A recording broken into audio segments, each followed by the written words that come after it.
तवांग में हुई झड़प से जुड़ी बड़ी अपडेट। 15 दिन पहले से ही चल रही थी योजना।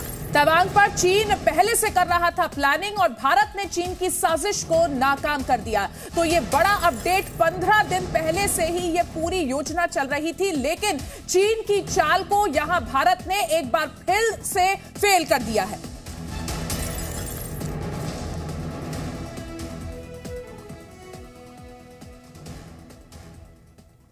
और इस वक्त हमारे सहयोगी कृष्ण मोहन मिश्रा इस पूरी डिटेल के साथ हमारे साथ जुड़ चुके हैं। कृष्ण मोहन मिश्रा, जानकारी, बड़ी अपडेट यह है कि पहले से प्लानिंग थी, चीन के सैनिक घात लगाकर बैठे थे और उसके बाद यह हमला किया गया। 9 दिसंबर को जो ये झड़प हुई है ये अनायास नहीं हुई थी। दरअसल वहां पर तनाव नवंबर के अंतिम हफ्ते में शुरू हो चुका था। जो सूत्र बता रहे हैं उसमें वो ये बता रहे हैं कि बर्फ ज्यादा बढ़े उससे पहले कुछ शेल्टर बनाने की तैयारी थी भारतीय सेना की, और वो शेल्टर भारतीय। अगर आप अपने बच्चों को पैसे का पार्ट नहीं सिखाएंगे तो पैसा कमाने के बाद में हो सकता है वो आपको ही बेच दें। सावधान, फ्रीडम ऐप को डाउनलोड करें, बच्चों को पैसे का पार्ट कैसे पढ़ाना है सीखिए। ये इलाके में थे, लेकिन उस शेल्टर को बनाने का चीनी सैनिकों ने विरोध किया और उसके बाद तनाव बढ़ता गया। नवंबर के अंतिम हफ्ते में ही भारतीय सेना ने अपने अतिरिक्त सैनिक उस इलाके में भेजे थे, क्योंकि चीन की तरफ से बिल्डअप बढ़ रहा था और भारतीय सैनिकों को इस चीज का अंदेशा था कि किसी दिन ये हालत आ सकती है कि चीनी सैनिकों से मुठभेड़ की संभावना हो सकती है। वो जो शेल्टर था वो विवाद की जगह थी। इससे पहले भी शेल्टरों को लेकर कई जगह विवाद हो चुका है। लद्दाख में भी 2013 में विवाद हुआ था, चूमोर में एक अस्थायी शेड को लेकर। बहरहाल उस शेल्टर को लेकर बात जो शुरू हुई उससे तनाव बढ़ता गया। चीन ने अपने सैनिक तैनात किए। भारत ने नवंबर के अंतिम हफ्ते में अतिरिक्त सैनिक रवाना किए थे उस इलाके में। खबर यह भी है कि आसपास की जो डिवीजन है उन्हें भी अलर्ट पर रखा गया था और अतिरिक्त सैनिक उस पूरे इलाके में फैलाए गए थे ताकि किसी और इलाके में चीन दबाव डालने की कोशिश ना करे। 9 दिसंबर को जो घटना हुई वो उसी तनाव के कारण हुई, क्योंकि दोनों ही तरफ से बिल्टअप था और एक जगह पर चीनी सैनिकों ने आगे बढ़ने की कोशिश की और उसके बाद जब भारतीय सैनिकों ने उन्हें रोका तो उसके बाद हाथापाई और मारपीट की नौबत शुरू हो गई। यानी ये तनाव पिछले 15 दिन से जारी था। नवंबर के अंतिम हफ्ते में ये तनाव शुरू हुआ था, क्योंकि अब वहां पर पीक विंटर्स की शुरुआत होने वाली है, जबकि सारी बर्फ बहुत ज्यादा पड़ जाएगी, आसपास की हर चीज जम जाएगी और उस स्थिति में किसी भी तरह का मूवमेंट बड़ा मुश्किल होता है। पेट्रोलिंग के लिए जो पार्टियां निकलती हैं उनके लिए ऐसे शेल्टर्स, ऐसे शेड्स बनाए जाते हैं और वो जो शेड था वो भारतीय इलाके के अंदर था, लेकिन उसके बाद भी चीन ने उस पर बहुत ज्यादा आपत्ति की थी और उसी के बाद चीजें बढ़नी शुरू हो गई। लेकिन ये सारा तनाव नवंबर के आखिरी हफ्ते में भारतीय सेना ने अपना मोबिलाइजेशन शुरू कर दिया था, क्योंकि चीनी सैनिकों का मोबिलाइजेशन देखा जा रहा था। जी कृष्ण मोहन, हमने देखा जिस तरीके की चीन की विस्तारवादी सोच है उसे लेकर अब भारत बहुत ही ज्यादा अलर्ट है। पिछले कुछ वक्त में गलवान से लेकर अब यहां पर जिस तरीके की गतिविधियां देखने को मिली है, भारत की तैयारी पूरी रही है। देखिए, भारतीय सेना शायद दुनिया की इकलौती ऐसी सेना होगी कि जो कि पूरी सर्दियां 15,000, 20,000, 21,000 फीट की ऊंचाई पर काटती है। दुनिया की और कोई सेना ऐसी नहीं है, चीन की भी सेना ऐसी नहीं है कि जो कि लाइन ऑफ एक्चुअल कंट्रोल जो भारत और चीन की सरहद है वहां पर 18,000, 19,000, 20,000, 21,000 फीट की ऊंचाई तक तैनात रहे। 1 इंच जगह भी लाइन ऑफ एक्चुअल कंट्रोल में छोड़ी नहीं जाती है, चाहे मौसम कितना भी खराब हो। तैयारी पूरी की जाती है। इंफ्रास्ट्रक्चर बहुत अच्छे से डेवलप किया गया है। खासतौर पर पिछले 2 सालों में चीन के साथ जो लद्दाख में तनाव शुरू हुआ उसके बाद तो इंफ्रास्ट्रक्चर बनाने में बहुत तेजी आई है। हालांकि उससे पहले से इंफ्रास्ट्रक्चर डेवलपमेंट चल रहा था। 2016 में डीएसडीबीओ रोड पर काम शुरू हुआ जो कि दौलत बेग ओल्डी तक जाती है।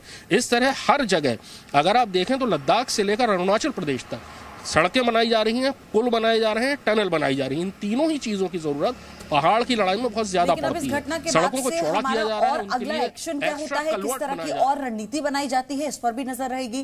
कृष्ण मोहन मिश्रा, आपका धन्यवाद। आपसे और जानकारी विस्तार से लेते रहेंगे। तो आपको यह भी बता दें कि तवांग पहला मौका नहीं है जब चीन और भारत की सेना के बीच घमासान हुआ हो। इससे पहले गलवान और पैंगोंग में भी दोनों तरफ की सेनाएं आमने सामने आ गई थी। जून 2020 को भारत और चीन के सैनिकों के बीच हिंसक झड़प हुई थी। इस झड़प में कर्नल संतोष बाबू समेत भारत के 20 जवान शहीद हो गए थे। हिंसक झड़प के दौरान चीन के 38 सैनिक नदी में बह गए। हालांकि चीन ने सिर्फ 4 सैनिकों की मौत की बात कबूली थी। 29-30 अगस्त को पैंगोंग झील के दक्षिणी हिस्से पर भी चीन की ओर से घुसपैठ की कोशिश हुई थी, जहां भारतीय सेना पहले से डटी हुई थी। लिहाजा चीन की हर चाल बेकार गई।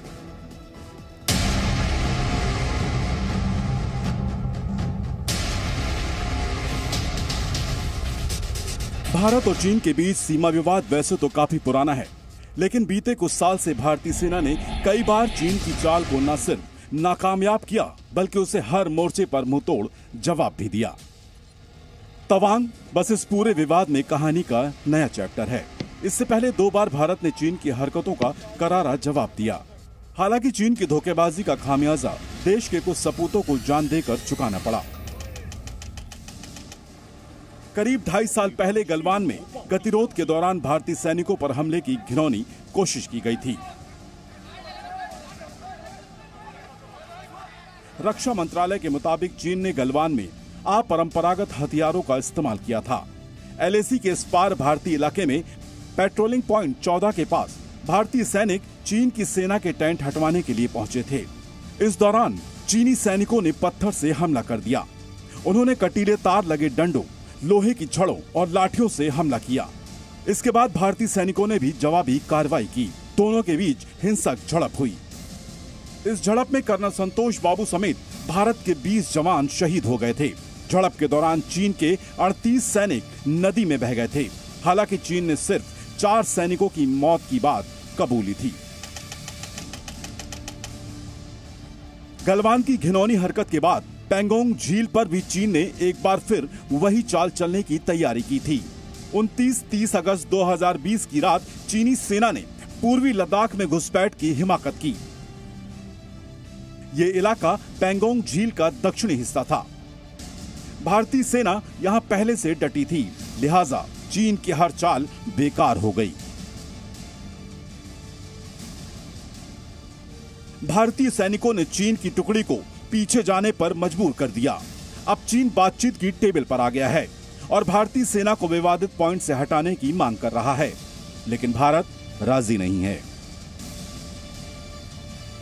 बीते साल भी करीब 200 चीनी सैनिकों ने घुसपैठ की कोशिश की थी, तब भी भारतीय सैनिकों ने इसे नाकाम कर दिया था। पेट्रोलिंग के दौरान सीमा विवाद को लेकर दोनों देशों के सैनिक आमने सामने हो गए थे और कुछ घंटों तक यह सिलसिला चलता रहा। हालांकि इसमें भारतीय जवानों को कोई नुकसान नहीं हुआ और प्रोटोकॉल के मुताबिक बातचीत से विवाद सुलझा लिया गया। दोनों देशों के बीच काफी समय से बातचीत का दौर जारी है, लेकिन ऐसा लगता है कि चीन को आमने सामने की बातचीत से ज्यादा पीठ पर वार करना सही लगता है।